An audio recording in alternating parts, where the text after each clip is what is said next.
नमस्कार।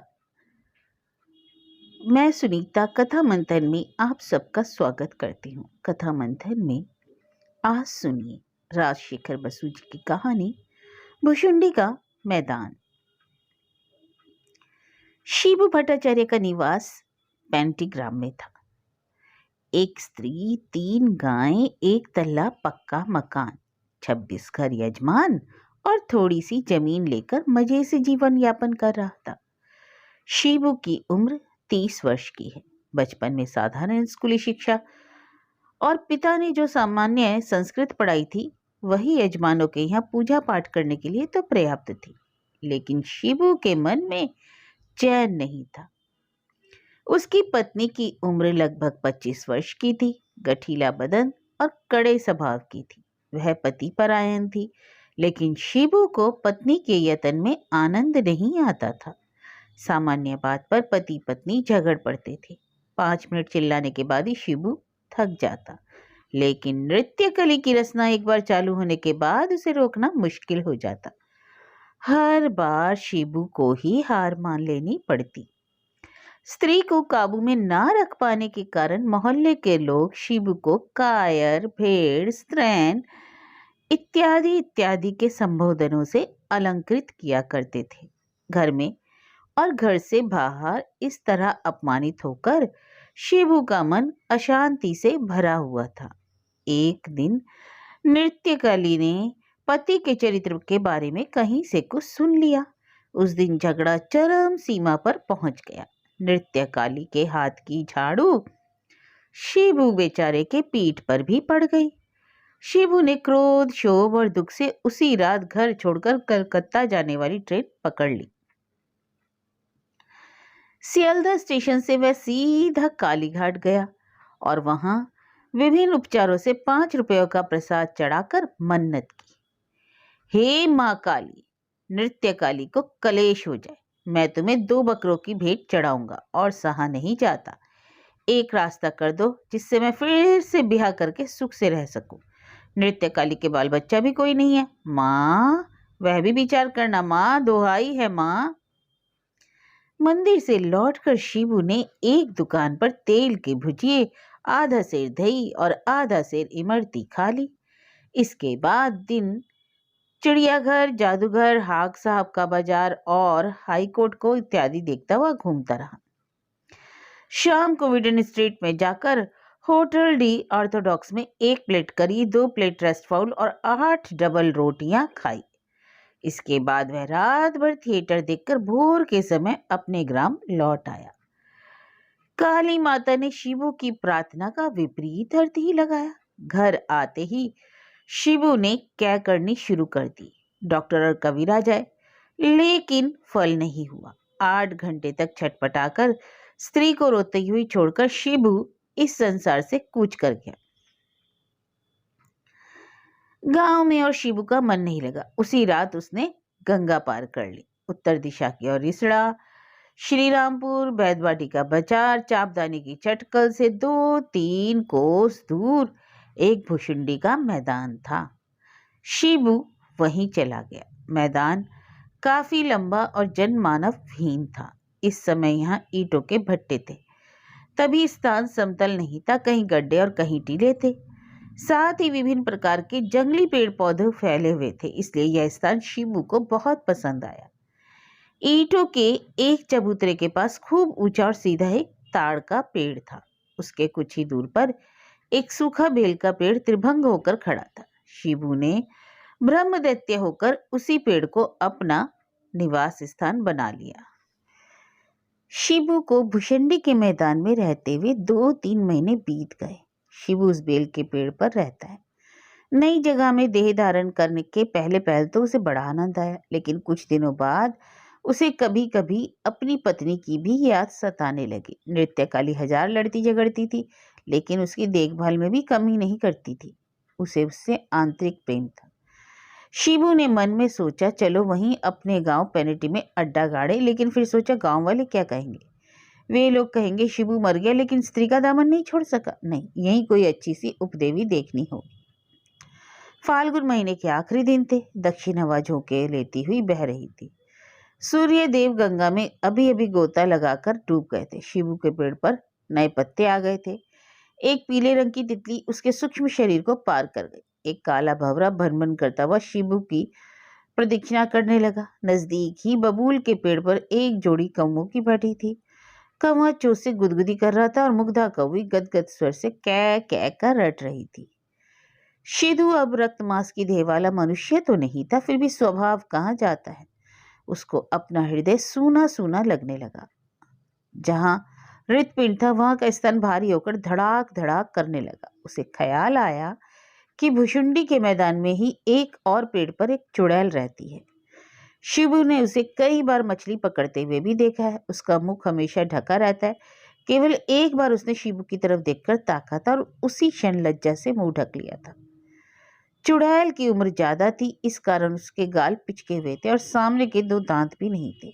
उसके साथ हंसी मजाक जरूर चल सकता था, लेकिन प्रेम करना तो असंभव था। एक शंखनी भी उसे मैदान में दिखाई पड़ती थी। वह एक गमछा पहनकर, दूसरा गमछा सिर पे लपेटकर, बगुले की तरह लंबे लंबे डग भरती हुई, हाथ की हंडिया से गोबर मिलाया हुआ पानी छिड़कती हुई चलती थी।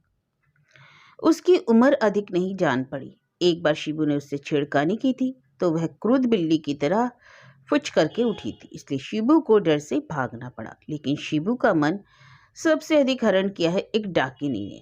भुशुंडी के मैदान में ही गंगा के तीर पर एक श्री ब्राह्मणी द्वारा त्याग किए गए खंड खंड बिखरे मकान में उसने थोड़े दिनों से रहना शुरू किया था।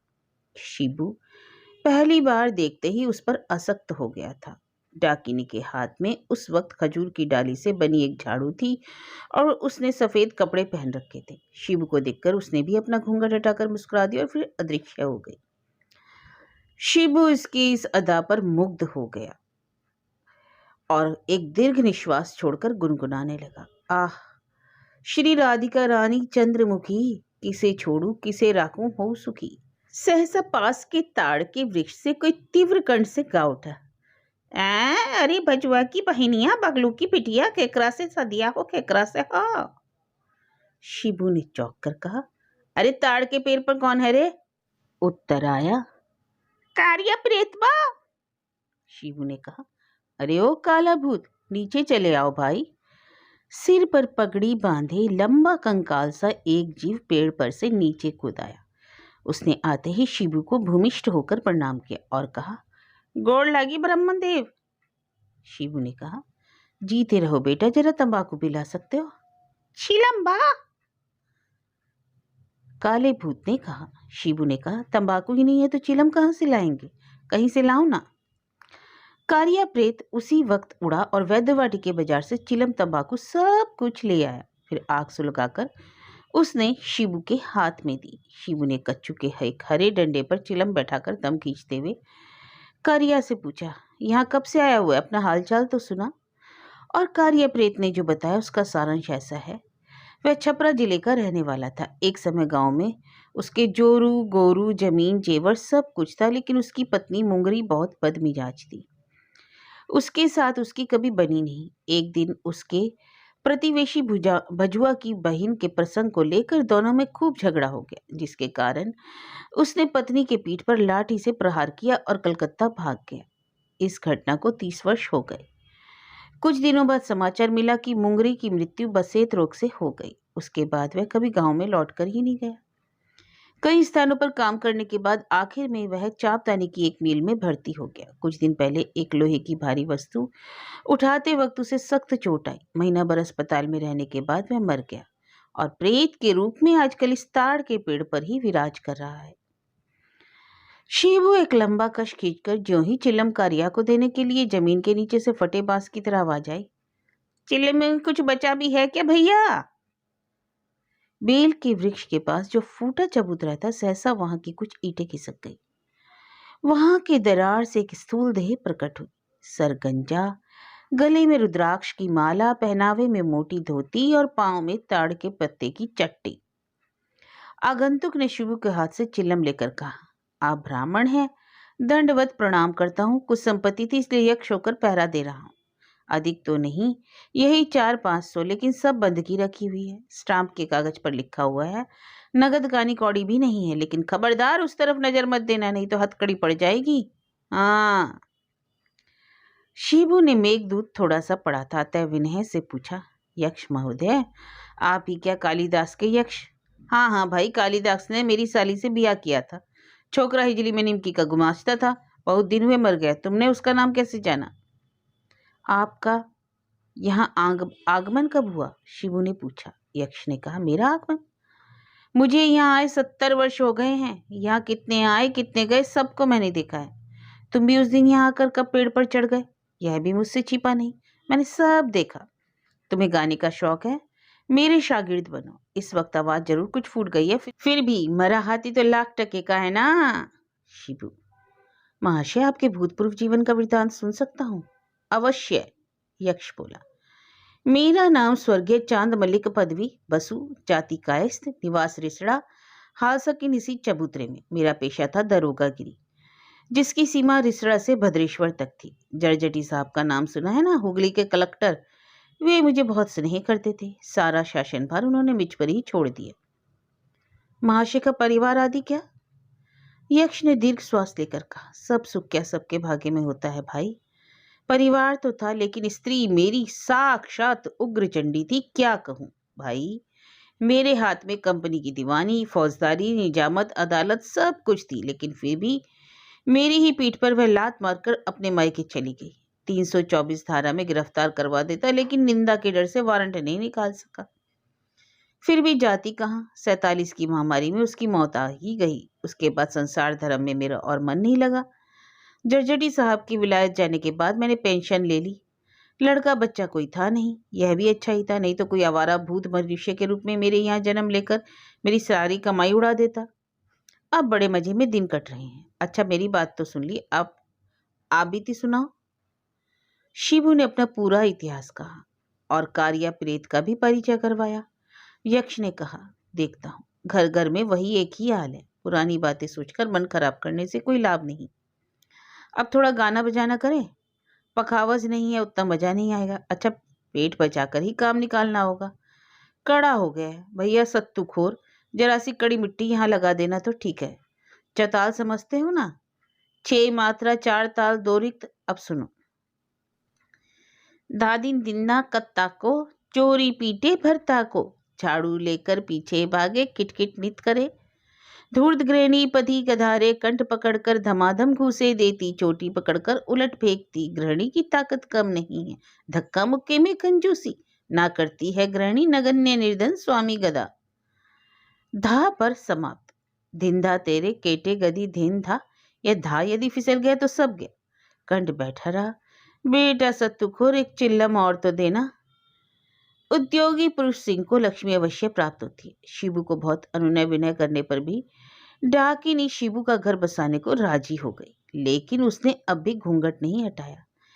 केवल इशारों से ही बात करती। आज भौतिक पद्धति से शिबू का ब्याह होने वाला है। सूर्यास्त होते ही शिबू ने गंगा में जाकर मल मल कर स्नान किया, फिर संध्या के समय सज धज कर श्री ब्राह्मणी के घर की ओर चला।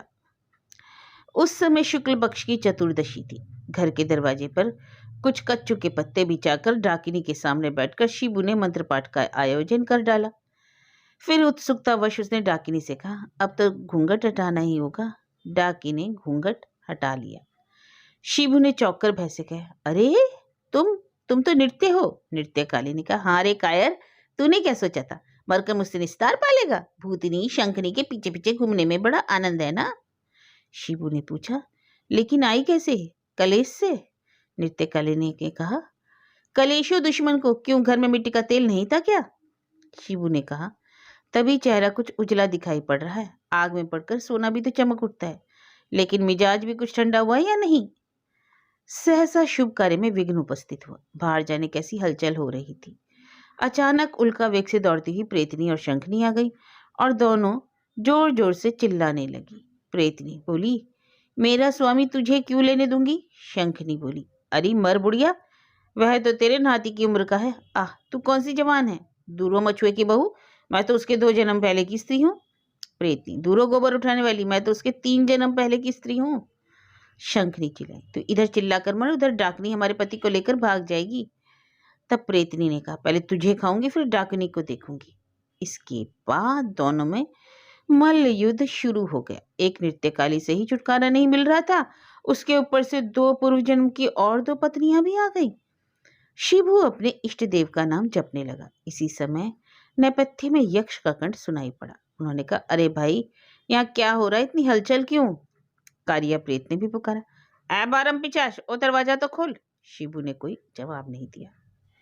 बाहर से दोनों दरवाजे पर धक्का देने लगे, लेकिन मंत्र बद्ध दरवाजा टस से मस नहीं हुआ। तब कारिया प्रेत जोर से दरवाजा तोड़ने का मंत्र पढ़ने लगा। मारो जवान, हईयो, थोड़ा थोड़ा हईयो, पर्वत तोड़ो हईयो, चलिंजन हईयो, फटे बायलर हईयो, खबरदार हाफिज। दरवाजा टूट गया। डाकिनी अर्थात नृत्यकाली को देखकर यक्ष महोदय ने कहा, अरे बहू, तू यहाँ ब्रह्मदत्य के साथ? छी छी छी। डाकिनी घूंघट निकालकर शर्म से एक और हो गई। कारिया प्रेत ने कहा, अरे मुंगरी, तेरी शर्म नहीं बा? इसके बाद जो शुरू हुआ वह सोचने पर तो अजीब ही लगता है। शिबू के 3 जन्म की 3 स्त्रियां और नृत्यकाली के 3 जन्म के 3 पति, इस डबल 3 स्पर्श से भुषंडी के मैदान में एक ही साथ जल स्तंभ, दावानल और भूमिकंप शुरू हो गए। भूत प्रेत, दैत्य, पिशाच, ताल बेताल प्रभृति देशी विदेशी उपदेवता जो यहाँ थे, सब तमाशा देखने आ गए। राम राम राम राम राम राम। इस दाम्पत्य समस्या का समाधान कौन करे? आप लोगों से विनीत अनुरोध है कि इन भूतों के परिवार को जहन्नुम में जाने से बचाएं, और एकदम ही कोई व्यवस्था ना हो सके तो कम से कम इनका पिंडदान देने की तो व्यवस्था जरूर की जाए, ताकि इसके बाद ये लोग शांति से रह सकें।